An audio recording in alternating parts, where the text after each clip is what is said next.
হাত দেবে না, হ্যাঁ হাত দেবে না।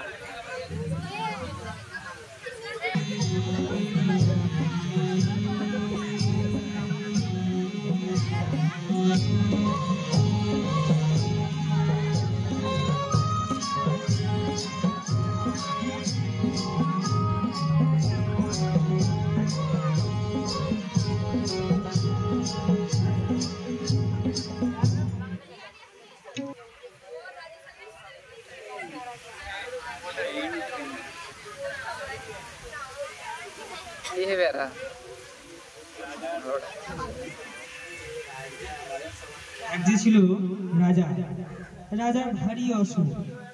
ডাক্তার, বুদ্ধি, হাকিম, কবিরাজ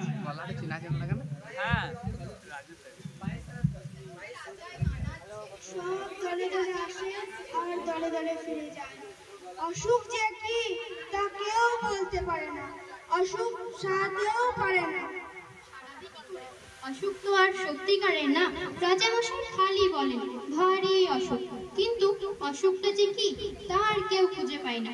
কত রকমের কত ওষুধই তো রাজামশাই খেয়ে দেখলেন, কিন্তু কিছুই হলো না। মাথায় বরফ দেওয়া হলো, পেটে সেক দেওয়া হলো, পায়ে যোগ লাগানো হলো, মাদুলিয়ে বাঁধা হলো, কিন্তু অসুখের কোনো কিনারাই হলো না।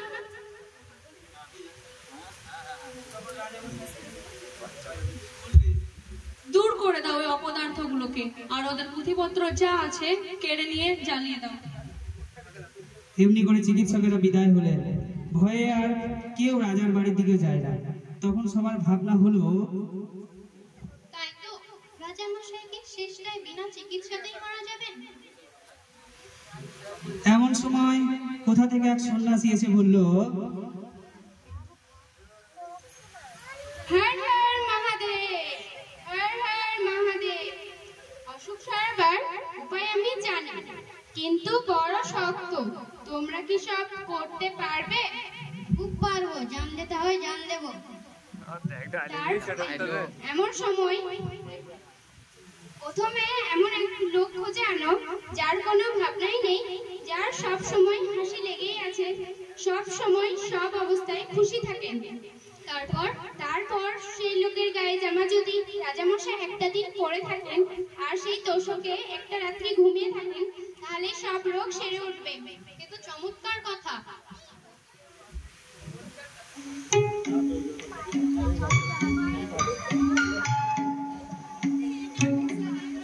তাড়াতাড়ি রাজামশাইয়ের কাছে খবর গেল। তিনি শুনে বললেন, আরে এই সহজ উপায়টা থাকতে তোমরা সবাই মিলে এতদিন করছিলে নাকি? যাও খোঁজো ওই হাসিওয়ালা লোকটা, জামার দশক নিয়ে এসো, যাও। চারিদিকে লোক ছুটল, রাজ্যময় তোলপাড়, কিন্তু সে লোকের আর সন্ধান পাওয়া যায় না। যে যায় সেই ফিরে আসে আর বলে, যার দুঃখ নেই, ভাবনা নেই, সর্বদা হাসি মুখ, সর্বদা মেজাজ। ওই তেমন তো লোকের খোঁজ পাওয়া গেল না। এদের দিয়ে কি কোনো কাজ হয়? মূর্খেরা খুঁজতেই জানে না। এই বলে তিনি নিজেই বেরোলেন সেই অজানা লোকের খোঁজ করতে।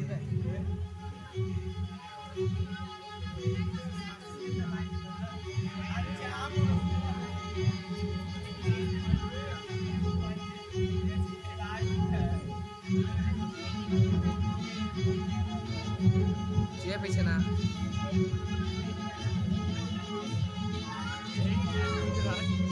খুঁজে বেড়াইছে।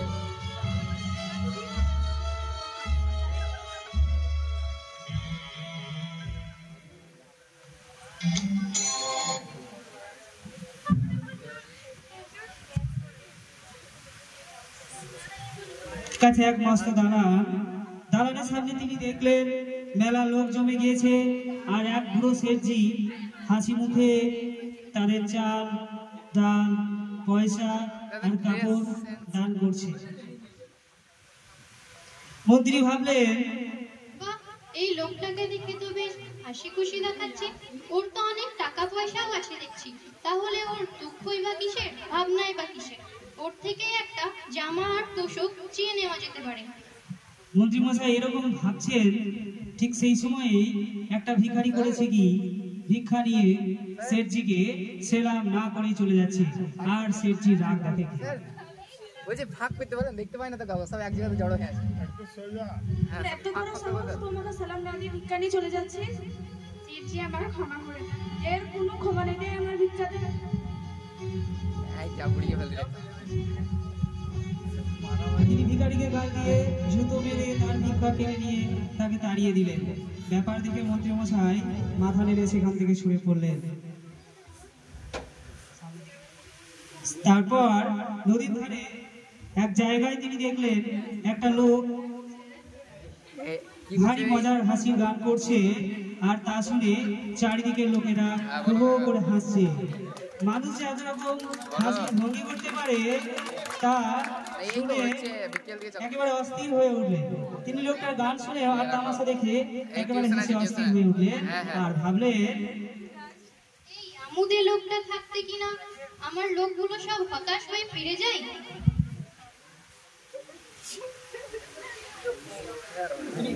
তিনি পাশের একটি লোককে জিজ্ঞেস করলেন, এই লোকটা কে হে? ওই লোকটা হচ্ছে গোবরা মাতাল। এখন দেখছেন কেমন খোঁজ মেজাজ আছে, ভালো অ্যাক্টিং কিন্তু। সন্ধ্যা হলে ওর মাতলামি চেঁচামেচি উৎপাত শুরু হয়। ওর ভয়ে পাড়ার লোক তিষ্ঠতে পারে না। শুনে মন্ত্রীমশাই গম্ভীর হয়ে আবার চললেন সেই লোকটির সন্ধানে। সারাদিন খুঁজে খুঁজে মন্ত্রীমশাই সন্ধ্যার সময় বাড়ি ফিরলেন, কিন্তু সে লোকের সন্ধান আর কোথাও মিলল না। এমনি করে দিনের পর দিন তিনি খোঁজ করে চলেন, আর দিনের পর দিন হতাশ হয়ে বাড়ি ফেরেন। তার উৎসাহ প্রায় ফুরিয়ে এসেছে। এমন সময়ে হঠাৎ এক গাছতলায় তিনি একটি পাগলা কোষের বুড়োকে লোকের দেখা পেলেন।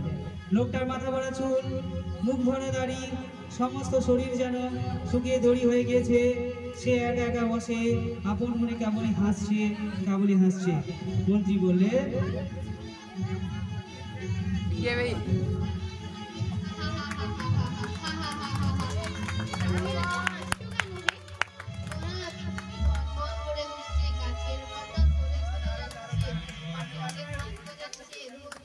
বৃষ্টি পড়ছে, পাখিরা গাছে এসে বসছে, আবার উড়ে যাচ্ছে, এইসব চোখের সামনে দেখছি আর হাসি পাচ্ছে। তা না হয় বুঝলাম, কিন্তু শুধু বসে বসে হাসলেই তো আর মানুষের দিন চলে না। তোমার কি আর কোনো কাজকর্ম নেই? তা কেন থাকবে না, সকালবেলায় নদীতে যাই, সেখানে স্নান টান করে লোকের যাওয়া আসা, কথাবার্তা, এইসব তামাশা দেখি আবার গাছটা থেকে বেশি। যেদিন খাবার জুটে খাই, যেদিন জুটে না খাই না। কোনো ভাবনা চিন্তা হট্টগোল কিছুই নেই, ভারী মজা। যেদিন খাবার পাও না সেদিন কি করো? সেদিন তো কোনো লেঠাই নেই, চুপচাপ করে থাকার এইসব তামাশা দেখি। বরং যেদিন খাবার সেদিনই হাঙ্গামা বেশি। ভাত মাখো রে, গাছ তোলো রে, মুখের মধ্যে ঢোকাও রে, চিবও রে, গিলো রে, তারপর জল খাও রে, হাত আচাও রে, মুখের মধ্যে হাত মুখ মোছো রে, কত রকমের কাণ্ড। এতদিন একখানা ঠিক মতো লোক পাওয়া গেছে। আচ্ছা, তোমার গায়ের এক একখানা জামা দিতে পারো? তার জন্য কত দাম চাও বলো, আমরা দিতে প্রস্তুত আছি। আমার আবার জামা, এই সেদিন একটা লোক একটা শাল দিয়েছিল, তাও তো ছাই ভিখারিকে দিয়ে ফেললাম। জামাটা আমার ধারে ধারি না কোনোদিন। তাহলে তো মহা মুশকিল। যাও বা একখানা লোক পাওয়া গেল, তার আবার জামা নেই। আচ্ছা, তোমার বিছানার তোষকখানা দিতে পারো? তার জন্য কত দাম চাও বলো, আমরা টাকা ঢেলে দিচ্ছি। 40 বছর বিছানায় তোকে দেখিনি, তার আবার তোষক আর গদি।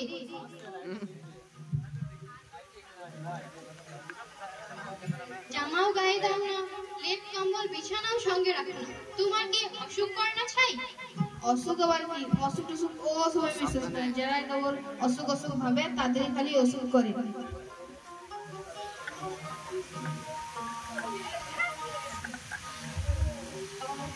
এই বলে ফকির আবার গাছে হেলান দিয়ে ঠ্যাং মেলে খুব হাসতে লাগলো। মন্ত্রীমশাই হতাশ হয়ে বাড়ি ফিরলেন। রাজার কাছে খবর গেল, রাজা মন্ত্রীকে ডেকে পাঠালেন। তার কাছে সমস্ত খবর শোনার পর তিনি মন্ত্রীমশাইকে বিদায় দিলেন। এক জায়গায় জড়ো। হে মন্ত্রী, কোনো খবর পাওয়া গেল? না রাজা মশাই, তোমাদের দিয়ে কোনো কাজ হবে না, যাও আমার চোখের সামনে থেকে এক্ষুনি দূর হও।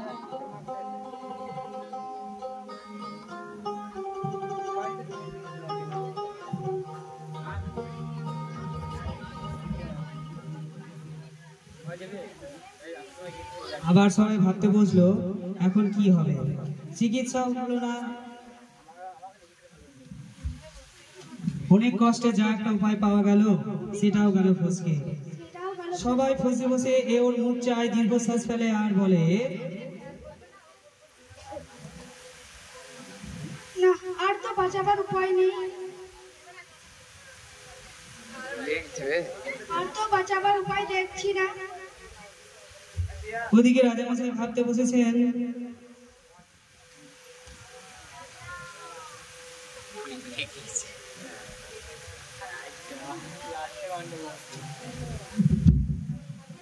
না ঠিক আছে হবে। ওদিকে রাজামশাই ভাবছে, হ্যালোজিন কাপাস না, আমি থাকি রাজার হালে, কোনো কিছুর অভাব নাই, লোকেরা সবসময় তাওয়াজ করবে আমার হলো অসুখ। আর ওই হতভাগা বৃদ্ধ পাগল যার চাল চুলো কিছুই নাই, যা পায় তাই খায়, চাল চুলো কিছু নাই, জামা নাই, কম্বল নাই, গাছ তলায় পড়ে থাকে, যা পায় তাই খায়। সে কিনা বলে অসুখ টসুখ মানে না, সে ফকির হয়ে অসুখ টসুখ উড়িয়ে দিতে পারলো, আর আমি রাজা হয়ে পারবো না?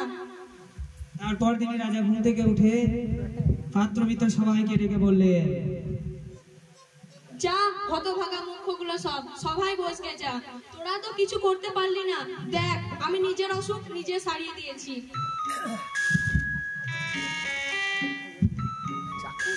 আর যে দু শব্দটা করবে তার মাথা উড়িয়ে দেব।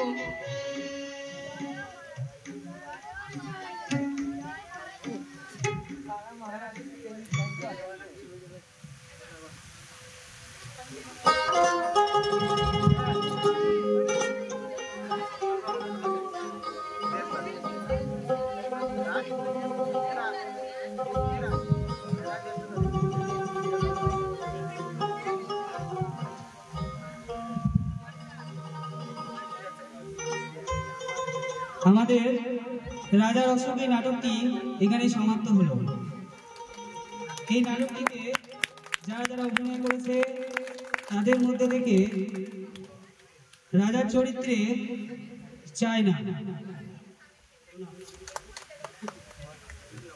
প্রণাম জানাচ্ছি।